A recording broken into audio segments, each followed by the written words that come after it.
Hello there and welcome to the most watched business show in the country. This is the Business Weekly Show here on Cedi TV and I am your host, Michael Obodu. Please follow me on Twitter at @mobodu. This week has been very eventful, from the President delivering his State of the Nation address, the passage and the signing into law the e-levy bill. Well, we've put all that together and many other business stories that occurred within the week for you in the next 1 hour. If you're ready, let's go.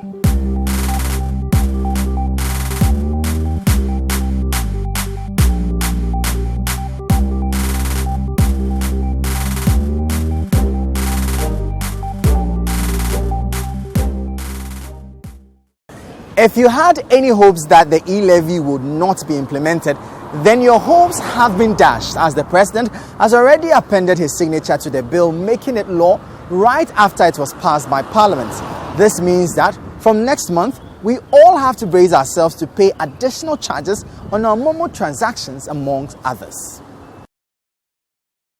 As part of efforts to expand the country's tax net, raise Ghana's tax to GDP ratio, and support the government's efforts at building an entrepreneurial country, government in the 2022 budget, which was presented on Wednesday, November 17, 2021, announced the introduction of the electronic transfer levy. About 4 months down the line, the e-levy bill has been signed into law. The President's action comes barely a day after the minority in Parliament filed a suit at the Supreme Court to challenge the passage of the levy, insisting Parliament did not have the numbers to pass it. Parliament passed the bill on Tuesday, March 29, 2022, in the absence of the minority MPs who had walked out before the bill was considered at the second reading stage. The levy, which was amended from 1.75% to 1.5%, will be slapped on electronic transfers beyond 100 Ghana cedis daily and more than 3,000 Ghana cedis monthly. Critics of the e-levy have warned that it will negatively impact the fintech space, as well as hurt low-income people and those outside the formal banking sector. The e-levy has been a source of tension in Parliament since it was introduced in the 2022 budget. According to the Finance Minister, e-levy transfers will cover mobile money transfers between accounts on the same electronic money issuer EMI, mobile money transfers from an account on one EMI to a recipient on another EMI, transfers from bank accounts to mobile money accounts, transfers from mobile money accounts to bank accounts, bank transfers on a digital platform which originates from a bank account belonging to an individual to another individual. The ministry has also noted that the e-levy will not apply to cumulative transfers of 100 Ghana cedis per day made by the same person, transfers between accounts owned by the same person, transfers for the payment of taxes, fees and charges on the Ghana.gov platform, electronic clearing of checks and specified merchant payments, that is, payments to commercial establishment registered with a GRA for income tax and VAT purposes. ATM withdrawals are also excluded from the e-levy tax. The levy shall be administered by the Ghana Revenue Authority GRA in accordance with the Revenue Administration Act 2016, Act 915. The levy shall also be collected by the Ghana Revenue Authority GRA through licensed banks, specialized deposit-taking institutions, payment service providers, and electronic money issuers. There has been a lot of talk about arguably the most controversial policy ever introduced by the government. But do you know which transactions fall under the e-levy? No need to worry, because we have put all that details together in our next video. As part of efforts to expand the country's tax base, raise Ghana's tax to GDP ratio, and support government's efforts at building an entrepreneurial country, government in the 2022 budget announced the introduction of the electronic transfer levy. The electronic transfer levy, also known as the e-levy, is a tax imposed on electronic transactions charged at the time of transfer. The levy, which was amended from 1.75% to 1.5%, will be a tax on electronic transactions, which includes mobile money payments. The charge will apply to electronic transactions that are more than 100 Ghana cedis on a daily basis. According to the Finance Ministry, e-levy transactions will cover mobile money transfers between accounts on the same electronic money issuer, mobile money transfers from an account on one electronic money issuer to a recipient on another electronic money issuer, transfers from bank accounts to mobile money accounts, transfers from mobile money accounts to bank accounts, and bank transfers on a digital platform which originates from a bank account belonging to an individual to another individual.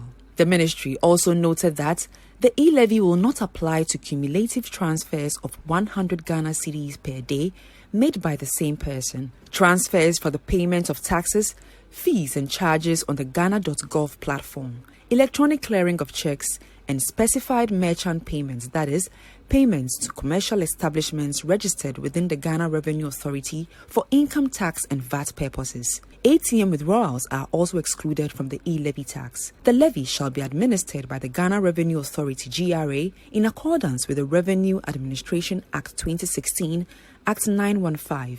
The levy shall be collected by the Ghana Revenue Authority through licensed banks, specialized deposit-taking institutions, payment service providers, and electronic money issuers. After collection, the Commissioner General of the Ghana Revenue Authority will pay all amounts collected into the consolidated fund. According to the Ministry of Finance, government is projecting to get about 6.9 billion Ghana cedis from the tax on electronic transactions by the end of 2022. While users of electronic payment platforms are concerned that they will soon have to pay more for transactions, mobile money vendors have more grievous concerns over their livelihoods. Some of them in Accra are worried that the introduction of the e-levy will discourage a lot of people from patronizing their services, which in the long run could kick them out of business. As I completed school last year, it was very difficult to get a job. So this was the only job for me to do. That's why I'm here. And how's it going so far? It's cool. It's okay. We are managing. Melody Agbeku is a recent senior high school graduate who says she has had a hard time finding a job up until a month ago when she landed one as a mobile money vendor. She says she no longer has to rely solely on her parents. But Melody is troubled that the e-levy could turn things for the worse. It's affecting our job. Since yesterday, people were doing withdrawal because of the e-levy. When people deposit or send money to others, that's why we also get our charges. Yeah. So because of the withdrawal, we are also not getting anything. Her concern on what could be panic withdrawals since Tuesday is mainly due to the passage of the e-levy bill into law by Parliament. Despite the reduction of the levy from 1.75% to 1.5%, mobile money vendors in Accra believe it is still a disincentive for their businesses. Even it's very difficult to convince people to keep money in their account in the first place. And now with the e-levy, it's worse. Because they've added more charges to the previous, even the other ones in previously, they are complaining. They always fight with us, the vendors, that it's expensive and all that. And now they've introduced the e-levy, it's worse. Before, I've always busy here. Always. But now, if I get like 30 minutes, I have to wait like 25 minutes, 2 minutes, 3 minutes before another customer will come out. But before, I can see at least in 5 minutes, I always like 10 customers only come and deposit. Already, some vendors like Meshaka Kote are now worried if they will still have a job. I think some of us will now have to look for a different way of earning money, We have to just put a stop to this Momo thing and then divert to a different business. If there is any to. There are a lot of people who have completed university, they are in the house, some are not getting jobs. So I think unemployment is really going to increase. Because some of us have to stop, go and sit in the house. And at the end of the day, pressure is going to be on the government. The e-levy is a 1.5% tax on selected electronic transfers. The government says the levy is crucial to sustaining the country's economy. But what other options could be considered, and where do these mobile money vendors stand with the policy? I think they should have a review of this e-levy thing. They should really have a review of it. If they can look for other means of generating the money they want, like these two things that they've stopped. To be frank and to be honest, I don't support the e-levy. So we are begging the government to take off that tax because we're already suffering. All the time there's increment in petrol, food, everything. There's taxes already. So The e-levy adding up, no, it's really not helping us. If government can come out and say there's not any e-levy again, they will come out and put their money back in their pocket and their own wallet. So they can even send the money to their friends, colleagues, pay bills, so many things. Let's now turn our attention to the State of the Nation address. The President during the week fulfilled his mandate to deliver a speech in Parliament on the state of the various sectors of the economy and the country in general. We have put together highlights of his presentation in this video. From update on domestic vaccine production to Agenda 111, the cost of containing the COVID-19 pandemic, the impact of the ongoing Russia-Ukraine war, to progress with infrastructure development, the President touched on all key aspects of the Ghanaian life. On the impact of the COVID-19 pandemic, the President outlined some steps taken to shield Ghanaians as well as the total financial cost. Mr. Speaker, we have saved lives and fared much better than we had feared and the experts predicted. But the consequences of lockdowns, border and business closures, and unplanned expenditures have combined to have a devastating impact on our economy. We provided nearly 5 million households and over 10 million people with electricity and water subsidies at the time they were most needed. In all, data from the Ministry of Finance tells us that an amount of 17.7 billion Cedis, 4.6% of GDP, has been spent in containing the pandemic since 2020. The President also highlighted the impact of the ongoing war between Russia and Ukraine on Ghana's economy. The economic devastation of COVID has since the beginning of this year been further aggravated by the Russian invasion of Ukraine, which has worsened the economic outlook of the entire world. We in Ghana have not escaped this development, and the consequences are being felt in rising living costs at our markets and at fuel stations. The tourism sector, which has been one of the worst hit by the COVID-19 pandemic, also received some mention. According to President Akufo-Addo, steps are being taken to reclaim the gains lost to the COVID years. Last year, the country recorded some 623,523 visitors, up from the 55,108 visitors the year before, signifying a marked rebound of our tourism sector. We should recapture those glorious moments and build on them as we work hard to reclaim what we lost to the COVID years. Government is therefore undertaking a comprehensive renovation and modernization of tourist attractions across the country, such as the Cape Coast and Elmina Castles, Kwame Nkrumah Memorial Park, which will enable us to position Ghana as the preferred tourism destination in West Africa. For agriculture, the President highlighted the successes of the Planting for Food and Jobs program while noting the investment made in irrigation infrastructure, vegetable farming, among others. He further lauded the various interventions introduced in the agri sector, describing them as critical. There is no doubt that for the vigorous interventions we have made in agriculture in the past 5 years, which have made us more self-reliant in our food needs, our country would have been at much greater risk as the fallout from the dramatic worldwide increases in freight charges hit prices in our markets and on our supermarket shelves. Commenting on arguably one of the most debated policies ever introduced by the government, President Akufo-Addo commended Parliament for passing the Electronic Transfer Levy Bill, adding that it will help improve the fortunes of the country's economy.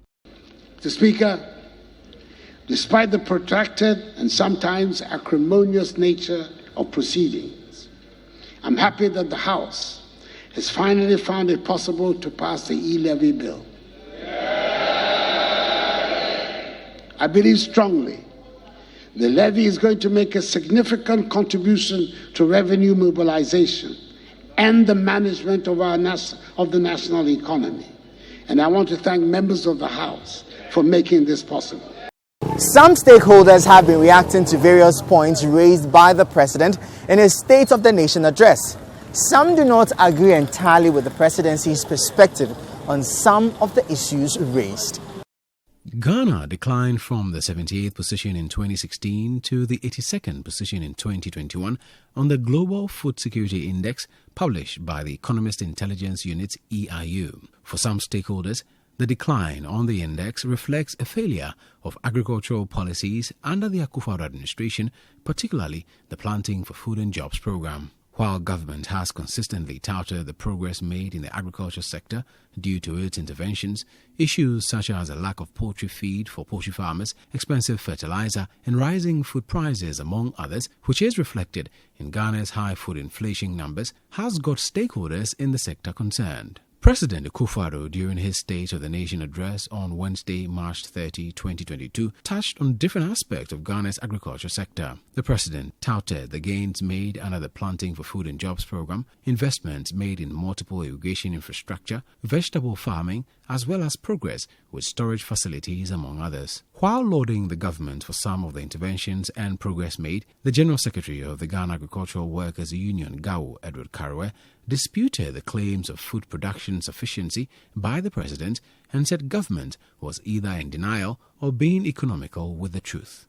For instance, His Excellency appears to be in denial about the food situation in this country. High prices of foodstuffs, high cost of living, food inflation is going up. And he rather said that Ghana is now self-food sufficient in food production. You know, that is, in my view, either a denial or just being economical with the reality on the ground. Because you can't say that Ghana is self-sufficient in food production when it is clear in the market everywhere, food prices have gone up. And even your national statistics from the SASCA service has shown that food inflation has gone up. So why do we still have to say that we are self-sufficient in food production? I think the president could have done better than what he has told us. It doesn't go with what is on the ground.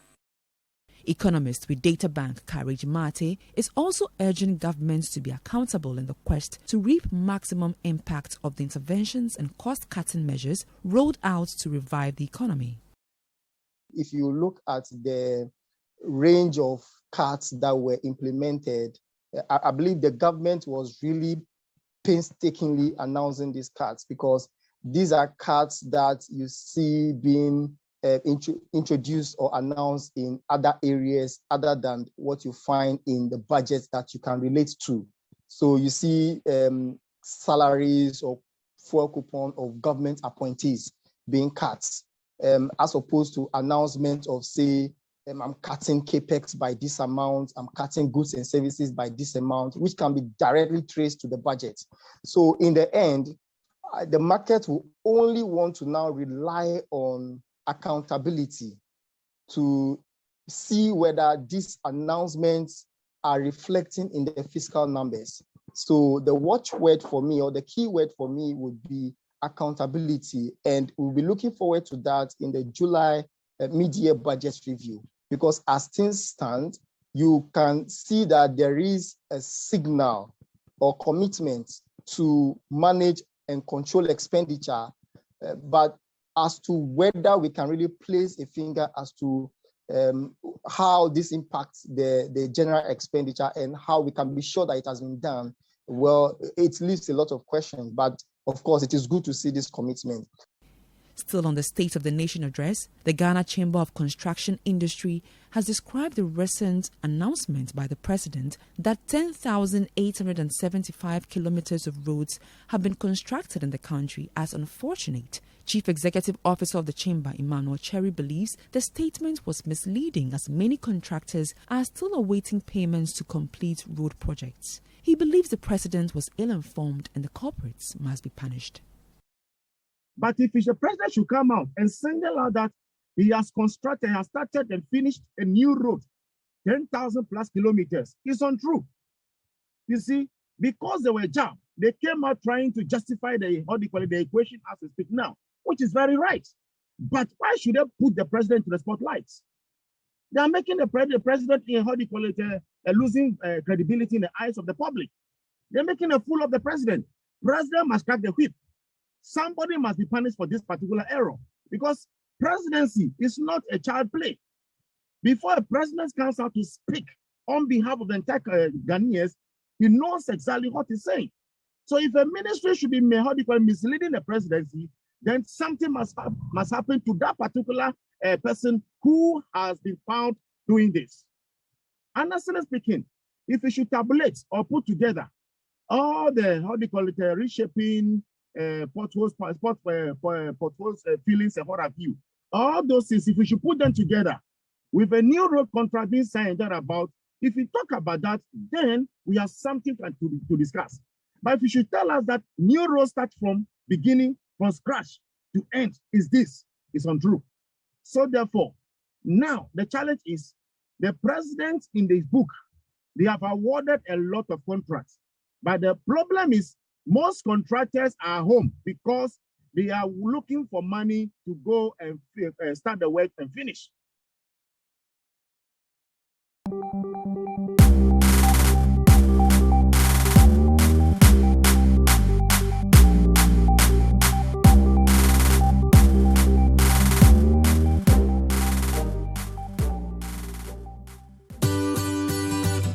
City TV is live on DSTV. Go to channel 363.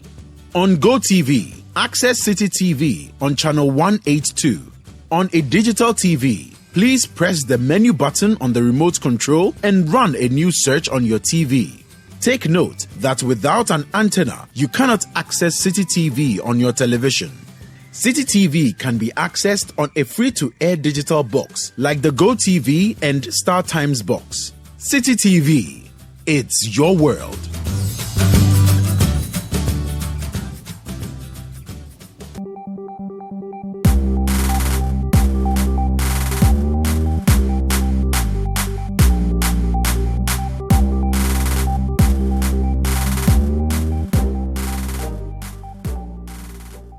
Last week, the government announced some measures as part of its economic recovery plan, which included the injection of some $2 billion into the economy to help stabilize the depreciation of the cedi.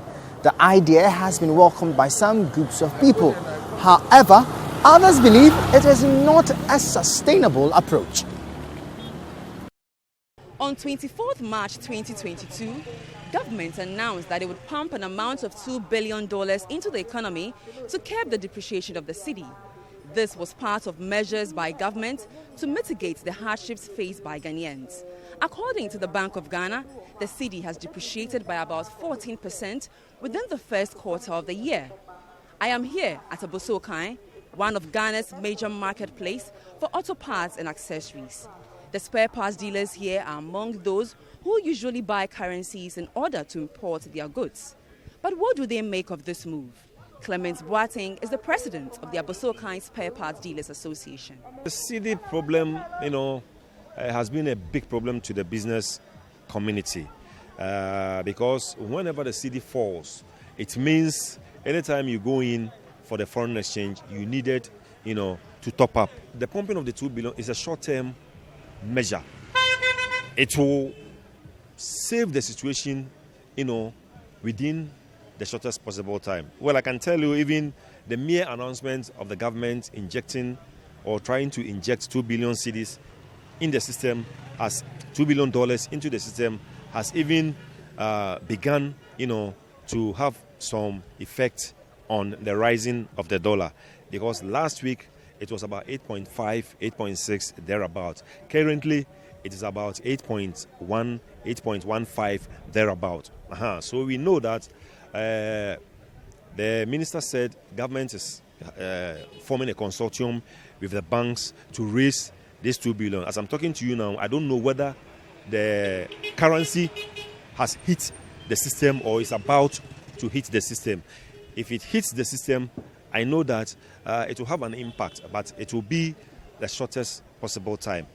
Another group of people who are affected by the impact of the continuous depreciation of the cedi is the Ghana Electrical Dealers Association. Ronald Baxford is the PRO of the association. That money will help a lot But as a business person, I don't think this money will last for even 6 months. Because as we all know, we import a lot in this country, and also everything that we do in this country, I should say, is by a dollar rate. What do the forex bureaus also make of this move by government? With the forex trading, depreciation of the cedis will make your capital very useless, because you cannot, what you were able to buy before, you cannot buy. Before, the dollar was 6.5. If your capital, let's say, is about 65,000, you can buy $10,000. Now, dollars is about 8.5, meaning that 65,000 cannot even buy close to $9,000, which has kicked you in some way or the other out of business. $2 billion US pumping into the system. Well, maybe that can sustain the economy for about a month.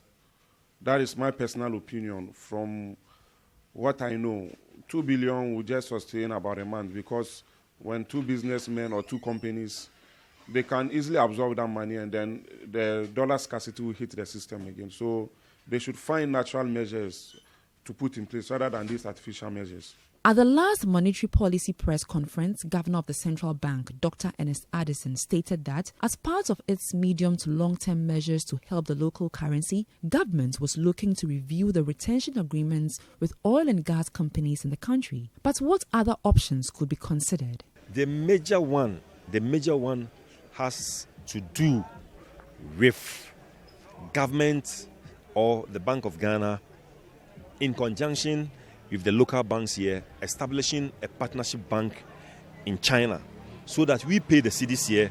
The idea will in turn pay our suppliers over there with the Chinese yuan.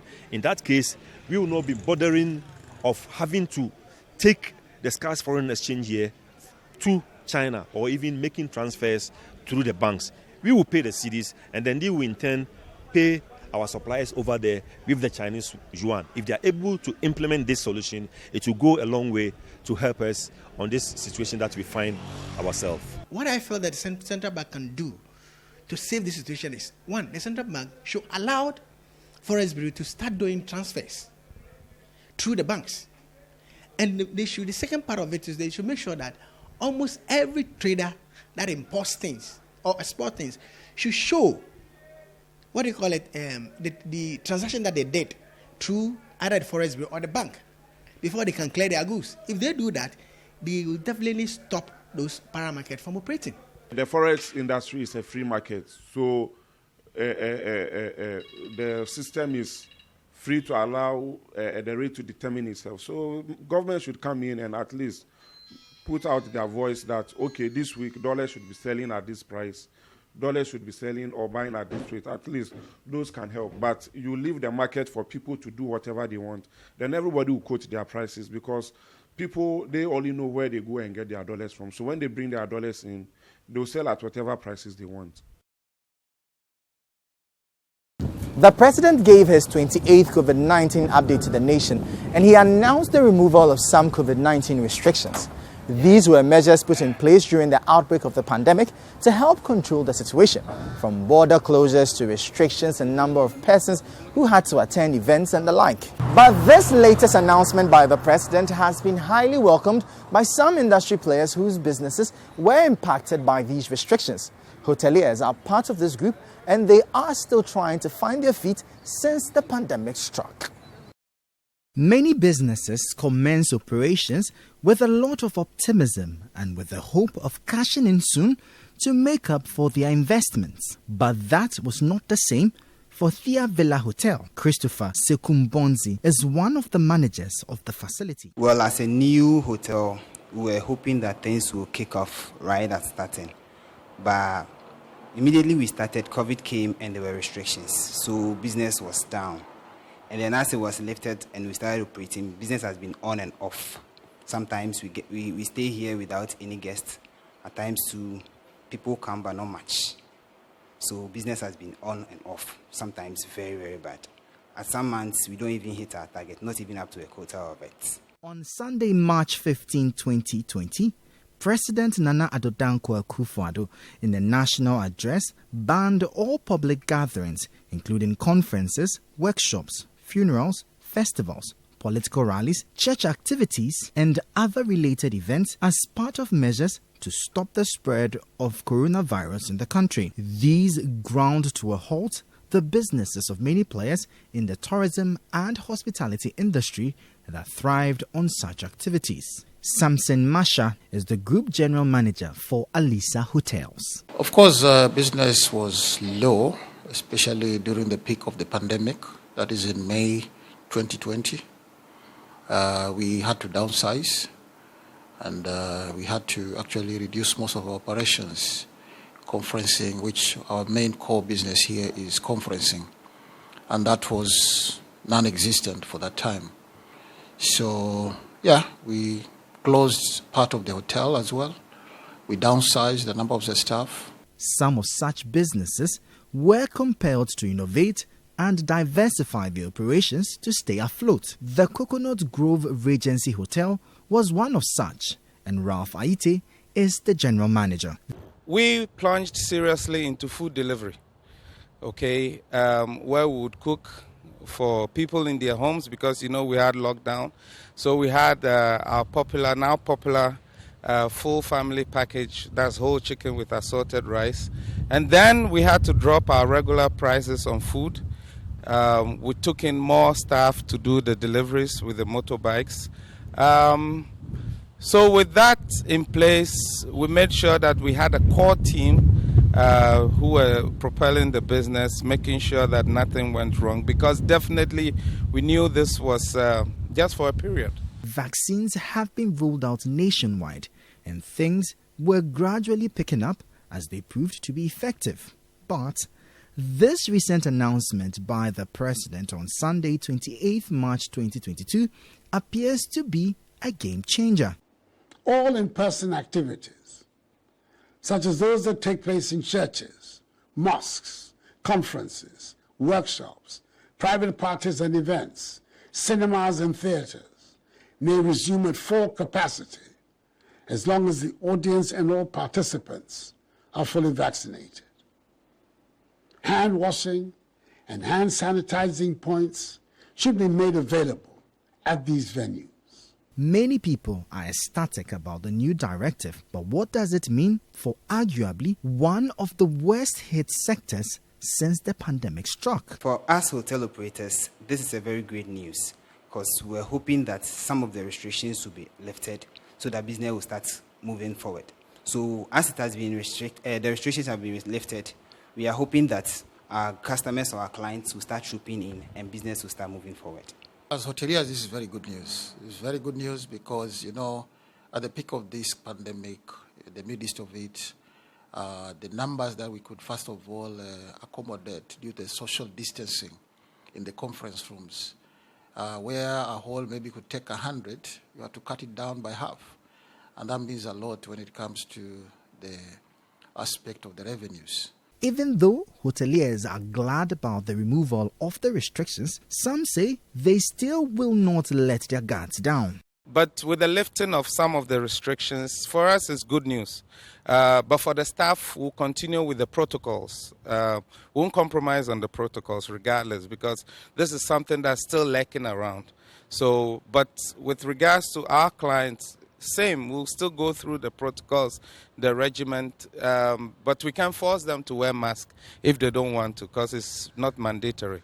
But for us, the staff, it's important that we keep our staff safe, we keep their families safe. So we'll continue with that. We have always used sanitizers, but the outbreak of the pandemic made it more prevalent. At the peak of the pandemic, I remember that a regular bottle sold for over 100 Ghana cedi. And even with that, getting some to buy was challenging. Then the wearing of nose masks became the order of the day. But how does the recent announcement of the president relaxing some of these protocols against the pandemic affect people who deal in sanitizers and nose masks? Hand sanitizers are products that were already in use even before the emergence of the COVID-19 pandemic, but everyone can attest to the fact that the use of these products really picked up after the emergence of the pandemic, with the prices soaring astronomically and customers rushing for them despite these high prices. But companies like the Adval Global Ghana Limited even took it upon themselves to begin manufacturing hand sanitizers since the importation of the products were becoming a problem. We are here to speak to the CEO, and he's going to tell us how business has been so far and what the future of the production of hand sanitizers is for him now that the COVID-19 restrictions have been eased. Ghanaians are beginning to think that the COVID is over because, as we all know, the very mode of infection is through coughing and all those stuff, even though the washing of hands is very important. But for the president to announce that the wearing of masks is no longer mandatory, people have begun to conclude that the COVID is over. And for that matter, the use of hand sanitizer is no longer important in any way. But you would have one or two or three or few companies that would also want to keep the standard. But irrespective, the president's announcement has had effect on our sales. For the founder of Osgood Enterprise, Kweku Ate, in as much as demand for the hand sanitizers is poor, the price of items used in making the products are shooting up. Currently also, unfortunately, the prices have gone up because of the cost of materials that we use for it. The active ingredient for hand sanitizer is the alcohol, and the price of the alcohol, ethanol, has really gone up very drastically. So unfortunately, the price has gone up and the demand also has fallen. The head of sales for Champion Global Ghana Limited, an importer and supplier of sanitizers and other hygiene products, told City Business News the hiking cost of importation is really affecting their business in addition to the easing of the COVID-19 restrictions.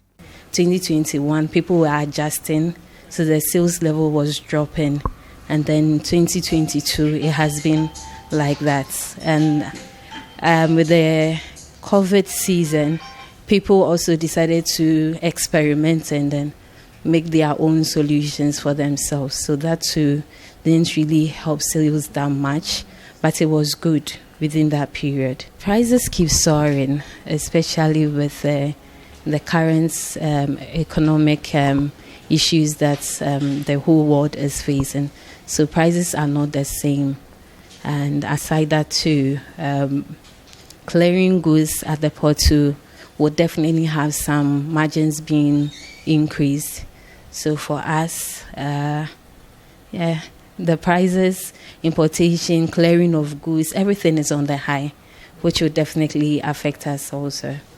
Following the president's update on COVID-19 on Sunday, where the directive on the wearing of nose masks have been lifted, vendors of the mask and hand sanitizers have begun recording low sales. They tell City Business News that prior to the announcement, people had already stopped buying the hand sanitizers.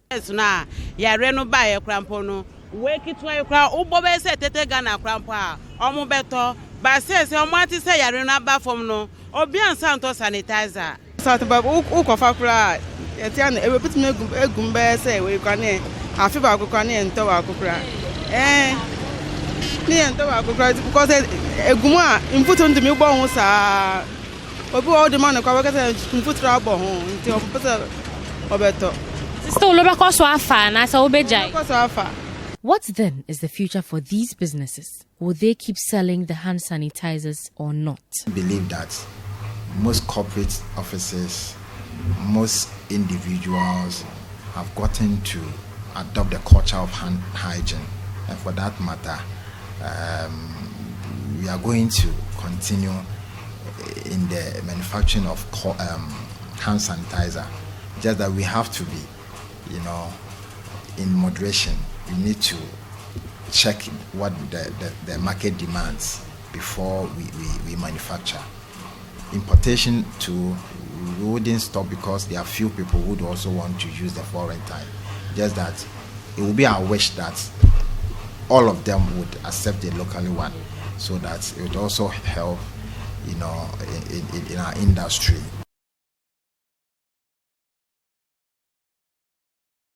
We turn now to the automobile industry.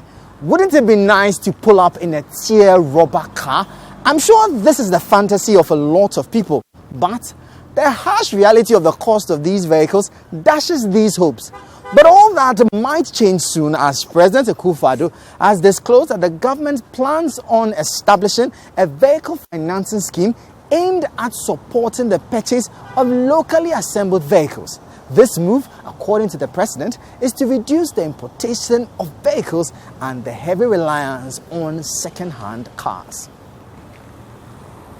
Ghana had earlier signed a memorandum of understanding with Nissan Group of Africa for the establishment of an automotive manufacturing industry in Ghana, which will make Ghana the hub for sales and marketing of Nissan in West Africa. The launch of the Nissan Navara assembling plant is the fourth of such in Ghana after Volkswagen, Kantanka and Toyota. The new state-of-the-art assembling plant has the total production capacity of 11,593 units per shift and is said to have the capacity to assemble 5,000 new vehicles annually. President Akufo-Addo, who commissioned the assembly plant in Tema, noted that the presence of the facility comes to support the industrial transformation agenda to diversify the economy. He further hinted of the government's plans to set up a vehicle financing scheme to support the purchase of vehicles being assembled here in Ghana. In addition to this comprehensive components manufacturing policy, which will provide targeted incentives to attract various investors to manufacture domestically components and parts, is being developed. The rolling out of this policy will lead to harnessing the capacities of local value chain actors, particularly technicians operating in the Swami Magazine, Abuso, Kai, Kokumpe, and other hubs across the country, to play critical roles in the component manufacturing and supply development program. Let me conclude by assuring all stakeholders within the automotive industry of my government's determination to support the industry. We will continue to design innovative policies to ensure the sustainability of the industry, including developing a vehicle financing scheme aimed at supporting the purchase of locally assembled vehicles.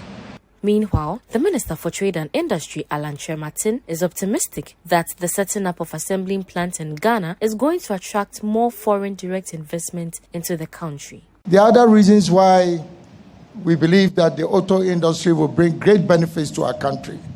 First, it's a very powerful stimulus for attracting foreign direct investment. These companies that I've mentioned are iconic companies in their countries.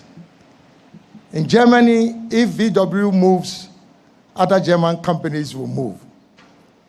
In Japan, if Toyota moves, if Nissan moves, other Japanese companies will move, and so on and so forth.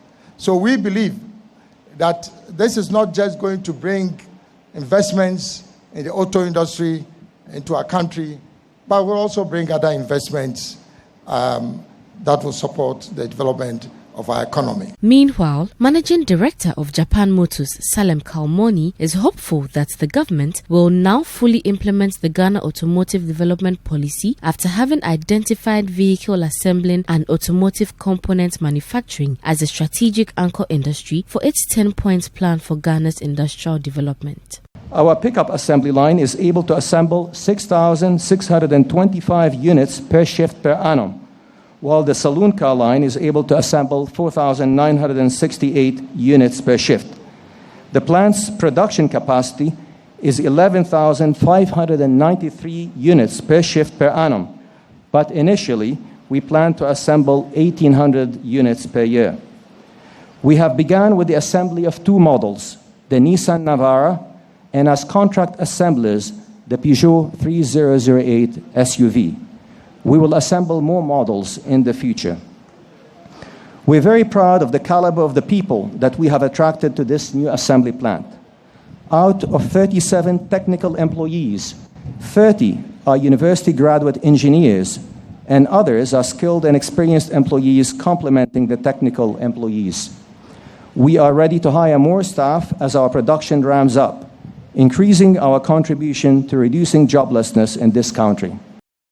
We look forward now, Mr. President, to the full implementation of the Ghana Automotive Development Policy, or GADP for short, to make this country a fully integrated and competitive industrial hub within the West African region. We know that this assembly plan today is a watershed for the implementation of this policy. There are many more international OEMs watching us very carefully today, waiting for the opportunity to invest in our country if the GADP is fully implemented as planned. Still on cars, am I the only one who cringes at the rate at which fuel prices have been going up lately? It just gets you wondering what options are available as commuting has become a critical part of our everyday lives. Well, today on the show, we'll be telling you about an alternative that enables you to still drive around without having to worry at all about the price of fuel. Wondering what? Watch this.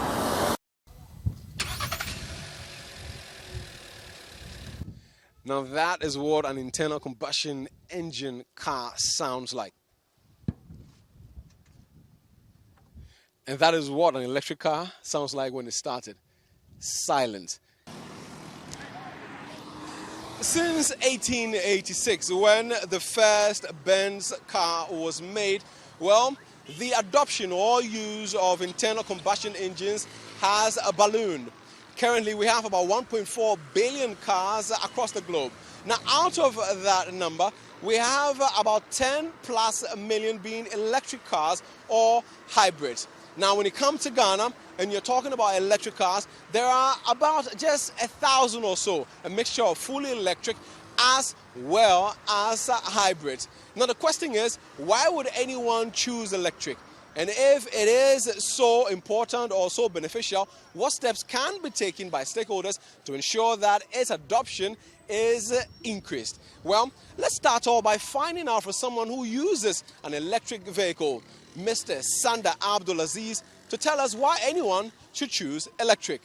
Before now, when I was using a normal car, it was just 500 cedis a week for fuel. Today, before the increases, that 500 will take me for a month. So, you could do the math. So it's way cheaper, way cheaper. So 500 back then for a week, now 500 for a month. Yes, 500 for a month. Some would say that, okay, it should be expensive. Then you might be paying huge electric bills. No, not at all. I can tell you that I have just seen 100 cedis increase in my bill. So for a whole month, I just pay an extra 100 cedis for charging it. So individuals like Sanda Abdulaziz are doing their part by buying into the electric car dream. But what can stakeholders like governments do to ensure that adoption is quickened? Now, we've come to the Energy Commission, where we're going to talk with the project lead when it comes to e-mobility, Madame Doris Agbavivi, to find out what steps can be taken to ensure that electric cars are adopted by Ghanaians. In the future, when it comes to the vehicle space, we should expect that EVs will get a larger voice in terms of the import duties. When I say larger voice, I'm looking at a thing where you could get import exemptions, really. But that's a bigger conversation, because when it comes to the port of Ghana, our figures are not just set by Ghana. There's an ECOWAS thing. We're hoping in the future that EVs will be seen for what it is, zero-emission vehicles or almost low-emission vehicles, and will be quantified as such.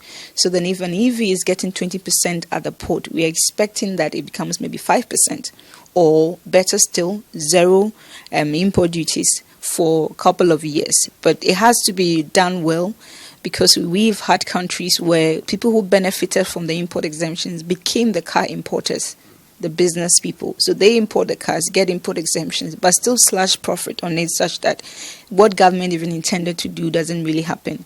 While individual Ghanaians are importing their own EVs and hybrids, stakeholders believe that big automobile companies such as Porsche also need to chip in. At the government level, do we need some policies in place to support, people importing, Of course, we need that. We need that 1,000%, not 100%. Because without it, we cannot advance. And as I said, the decision has to be done now before later.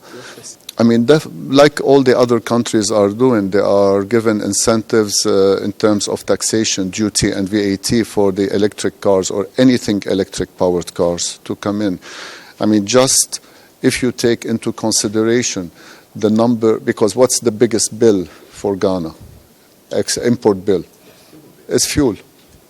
So imagine when all that will move, so the bill will be reduced in terms of foreign currency to exchange. We end the show on a rather bright note as fuel prices are expected to reduce soon. After increasing by close to 2 Ghana cedis in just about 2 weeks, any reduction will give consumers some respite. So what could be accounting for this anticipated drop in prices? Government is implementing measures to guarantee constant supply of petroleum products. To mitigate the impact of the rising price of petroleum products at the pump for the next 3 months, government has decided to reduce margins in petroleum price build-up by a total of 15 pesos per litre with effect from 1st April. The details are as follows. Bus margin reduced by 2 pesos per litre, Unified Petroleum Pricing Fund margin reduced by 9 pesos per litre, fuel margin reduced by 1 peso per litre, primary distribution margin reduced by 3 pesos per litre.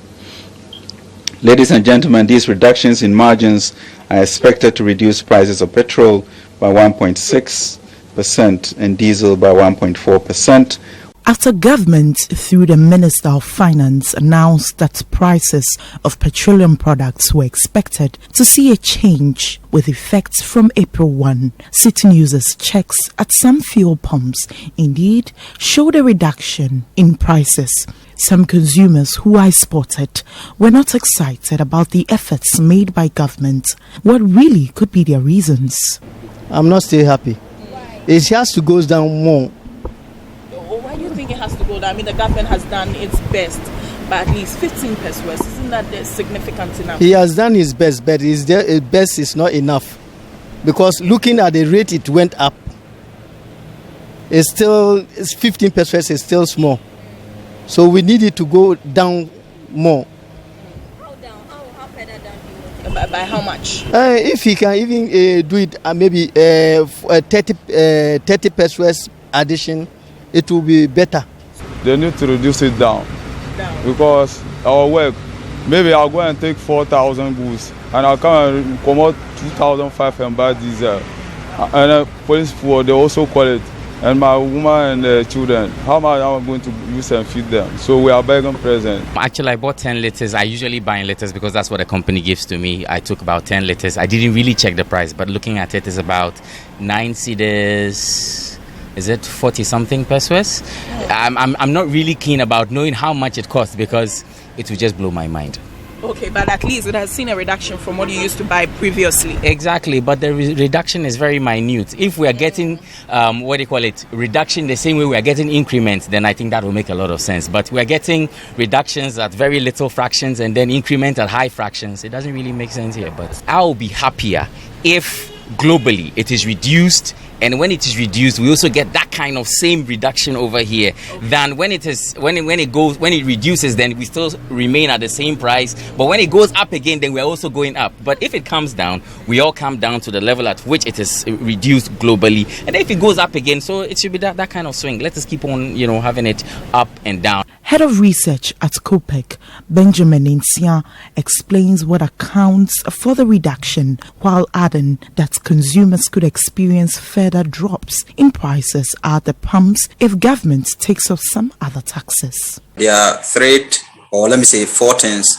that accounted for this particular reduction. One is that the international market price of the various products have declined, averagely by about 2%. And also the government has introduced or has reviewed downwards the margins by 15 pesos. So if you put the decrease of the price of the products on the international market, in addition to the 15 pesos reduction by government on the margins, then that is the expectant results we are getting. Be less optimistic, right?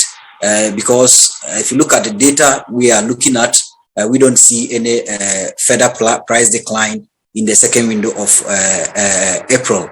However, things may change in the coming days. If things change, prices could decline further. Government should consider also reducing the taxes on the builder, because as we speak, government did not touch any of its taxes on the builder, but rather reduce the margins of the transporters, and that also affects the cutting of the products within the petroleum downstream.